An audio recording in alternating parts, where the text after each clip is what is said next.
ওই দিন অনেক বেশি বৃষ্টি পড়ছিল, তো বাবা হঠাৎ বললো যে নিমকি খেতে মন চাচ্ছে। এত বৃষ্টির মধ্যে তো বাইরে কোনো জায়গায় নিমকি পাওয়া যাবে না, তো চিন্তা করলাম যে বাসায় বানাই। কিন্তু বাসায় বানানোর জন্য যে উপকরণগুলো লাগবে সেগুলো বাসায় অ্যাভেলেবেল ছিল না। কিন্তু বাবা যেহেতু খেতে মন চাইছে, তো আমি যেভাবেই হোক বানিয়েই ছাড়বো। তো এই জন্য আমি ইউটিউব ঘাটাঘাটি করছিলাম যে সহজ উপায়তে মানে কম উপকরণ দিয়ে নিমকি কিভাবে বানানো যায়। তারপরে সব রেসিপিতে দেখলাম যে ময়দা আর কালো জিরাটা মাস্ট বি লাগবে, কিন্তু আমাদের বাসায় এই দুটো উপকরণই ছিল না। তা আমি চিন্তা করলাম যে এই দুটো উপকরণ ছাড়াই আমি বানাবো।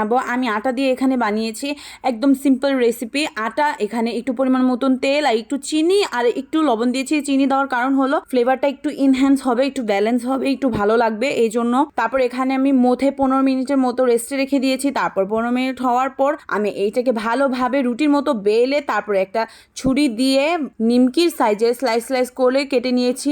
আমি ফার্স্টে ভয় ছিলাম যে ময়দা দিলাম না, কালো জিরা দিলাম না, নিমকির মতন স্বাদ হবে কি না, মুচমুচে হবে কি না, বাবা পছন্দ করবে কি না। কিন্তু দেখলাম যে আলহামদুলিল্লাহ অনেক বেশি মজা হয়েছে আর আমার বাবা অনেক বেশি প্রশংসা করেছে। এইটা বলার কারণ হলো আমি রান্নায় তেমন একটা পাকা নই। আমি যাই একটু টুকটাক বানাই সেগুলো 80% একদম বাজে হয়। আমি অনেক কনফিউজড থাকি আমি কোনো কিছু বানানোর আগে যে আমি এটা বানাবো কি না। তো বাবা যেহেতু খাবারের কিছু আবদার করেছে, তখন আমি 100 বার চিন্তা করছিলাম যে এটা আমি বানাবো কি না, বাবা কি বলবে, মজা না হলে আমার অনেক বেশি স্যাড লাগবে যে বাবাকে এটা না খাওয়াতে পেরে। তারপরে সবকিছু চিন্তা বাদ দিয়ে আমি আল্লাহ ভরসায় আমি বানানো স্টার্ট করে দিই আর দেখি যে আলহামদুলিল্লাহ আমার এই নিমকিগুলো এত বেশি ফ্লাফি আর এত বেশি ফুলা হয়েছে, মানে আপনারা দেখে বুঝতে পারছেন, আর এত বেশি ক্রাঞ্চি হয়েছে। আমি প্রত্যেকটা নিমকি যখন তেলে দেই আর বিসমিল্লাহ বিসমিল্লাহ বিসমিল্লাহ করছিলাম বারবারই, যে প্রত্যেকটা যাতে পারফেক্ট ভাবে হয়। আর আমার বাবার যদি পছন্দের মতো না হয়, বাবা কিন্তু ওইটা খায় না।